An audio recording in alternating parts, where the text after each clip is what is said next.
some of the criticism from the civil society members. So how do you see, as I said earlier, UMNO couldn't win election on its own. UMNO had to rely on money. UMNO had to rely on government agencies, BTN, JASA, Kemas, and a whole host of others. UMNO has to rely on unfair electoral delineation and also other advantages to them in order to win 47%. Okay? To win 47%, it has to resort to all sort of not very legitimate measures in order to win 47%. Next round, can UMNO convincingly win beyond 47%? I don't see that.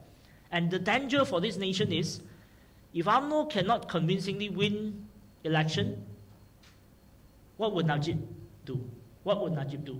Will Najib abolish election? The question of Majlis Keselamatan Negara comes in. Okay? Will Najib resort to ways and means that are not legitimate? And this is why this realignment is important. This realignment is important because we have no alternative. The alternative to Najib is important. Otherwise, we may end up not having an election.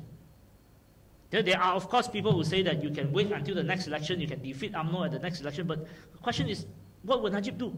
If Najib cannot convincingly win election, what would UMNO do? What would Najib do? And that question is important because otherwise you cannot understand the big picture. The big picture is that we understand that Najib will resort to all sort of measures, and therefore we have to align all anti-Najib forces in order to push for reform, in order to push for institutional reforms, in order to ensure that Najib will not get away.